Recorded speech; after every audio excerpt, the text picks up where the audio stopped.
On Saturday the 2nd of September, just last month, a 32-year-old New Yorker named Stephen Edwards waved goodbye to his roommates as he left their shared apartment for a night out. But little did they know, this would be the last time anybody would see the young man.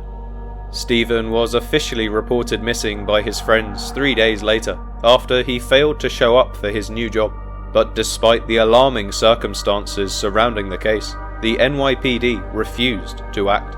So with no other options, his friends began their own investigation, which eventually led them to a series of mysterious Uber purchases and Cash App receipts that didn't seem to make any sense. To make matters worse, Stephen's father would later receive a cryptic phone call from a man claiming to be his son, but from the voice on the other end of the line, he proclaims to be extremely skeptical of its authenticity. So, as he has not been seen now for almost 2 months, many are starting to wonder, could Stephen Edwards be New York's next victim of human trafficking? Stephen Edwards was born in 1991 to his loving mother and devoted father, Grover Edwards. Little was known about his childhood, but we know he grew up in New York City and eventually fulfilled his dream of living in Manhattan after he moved into an apartment in the East Village. Stephen is described as being an incredibly responsible person who was always somebody to look out for the people around him. This was evident through his constant contact with family and friends, where he would always be checking up on their well-being and keeping them in the loop about his life. Stephen was also well known for his love of walking and exploring the city, and he would take any opportunity to ride the subway. One final detail to note about Stephen is that he was certainly no stranger to social media, as he would be constantly updating his online profiles any chance he got. So, when he mysteriously stopped posting at the beginning of September, everybody close to him knew something was very wrong. On Saturday the 2nd of September, Stephen had planned an evening out in the city with some unknown friends, so at around 8 PM, he said goodbye to his roommates and rushed out the door. At this point, we do not know where he chose to spend the evening, but knowing Stephen, he was likely heading to a bar or a club for a night of drinking and dancing. It was Labor Day weekend, so it was no surprise to his roommate Liv Brooke when he didn't return home the next day. Liv had set Stephen up with a job working for her company where he was due to start on the 5th of September, so she knew it was only a matter of time before she would see him again. As far as she was concerned, Stephen was likely making the most of the long weekend ahead of his new job opportunity, so she wasn't worried when he failed to show up at the apartment once again the next day. But this lack of concern soon developed into full-blown panic when Stephen failed to show up for his first day at work. On Tuesday the 5th of September, the day after Labor Day, a phone call was made to Liv Brooke from a colleague at her work, explaining that their new recruit had failed to show up for his orientation. Embarrassed by the actions of her friend, Liv apologized and promised to get a hold of Stephen and find out what happened. She then returned home to her wife and explained the situation, to which concern quickly enveloped the couple. They both agreed that this behavior was completely unlike Stephen, and that something bad may have happened. They then checked his Instagram page and were horrified to see that the once extremely active social media user had failed to post an update in over 3 days. It was at this point they decided to officially report Stephen as missing to the NYPD, but rather controversially, the police refused to act at first, given that Stephen was a 32-year-old man and was responsible for his own decisions. So with no other options, Liv and her wife were forced to take the case into their own hands, and so they apprehensively decided to log into Stephen's computer to try and trace his last known whereabouts. But what they would soon find would be incredibly disturbing. On Saturday the 14th of September, exactly 2 weeks after Stephen was last seen, Liv Brooke, along with her wife, discovered some very strange activity on their missing friend's Uber account. Upon checking his recent activity, they noticed several trips with the same destination, an area of which Stephen was not familiar. They then decided to research the address, which was claiming to be a restaurant on Google Maps, but upon closer inspection, they were horrified to see that there was no restaurant in this location, only rows and rows of apartment blocks.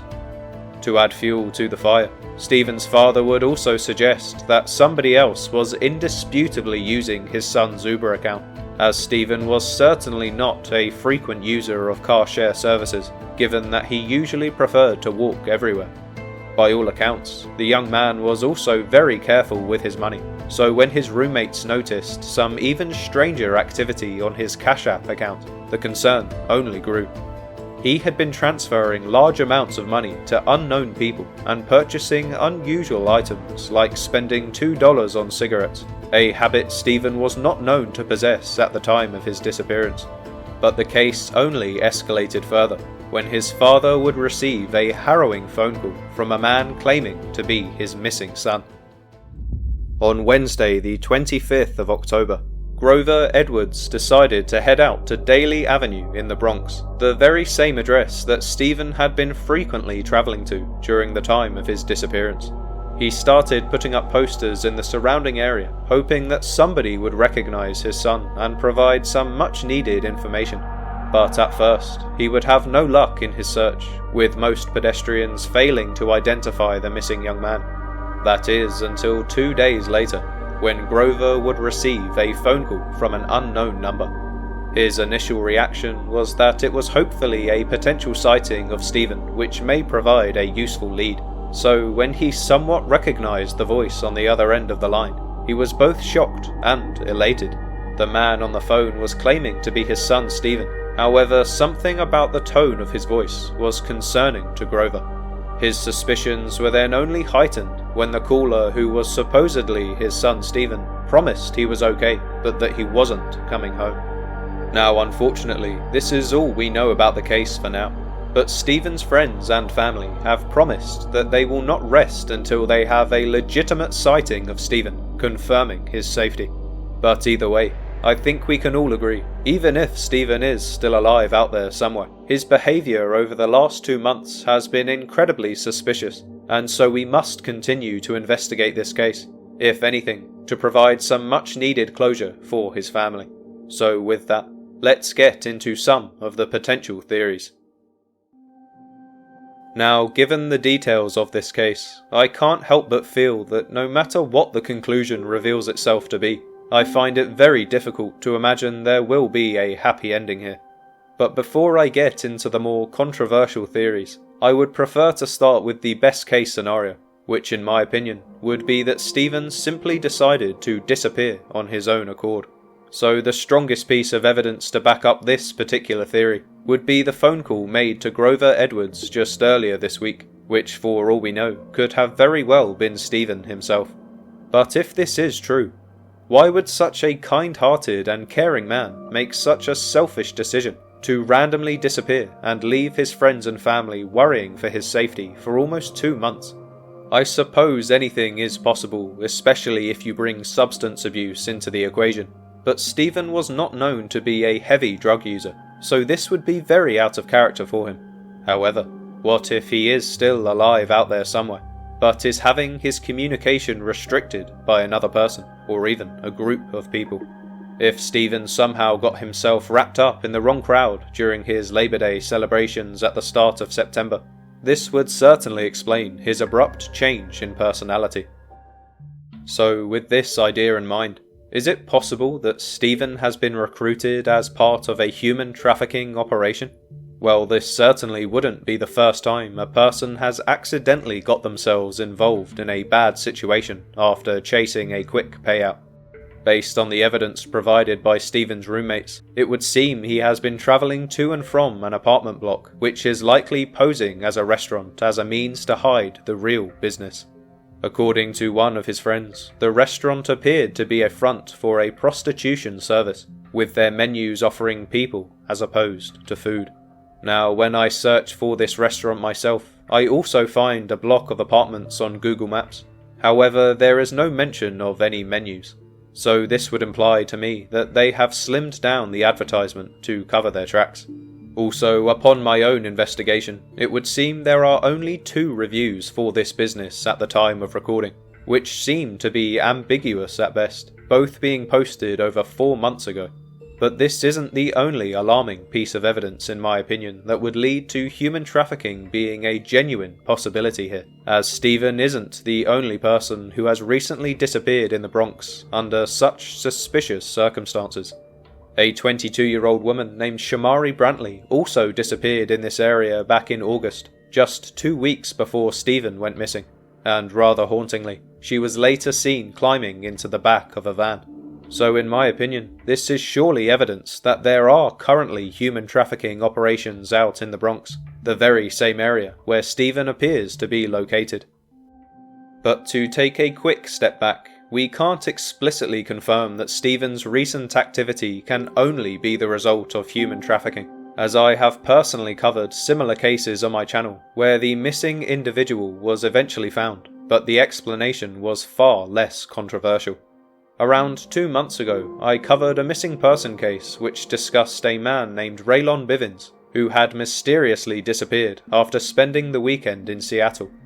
He too was a strong communicator with his family and had an incredible work ethic which led both his family and myself to strongly believe he was the victim of human trafficking or a potential killer in the area. But in a shocking twist, Raylon's very own mother would later comment on my video, kindly updating us on the situation.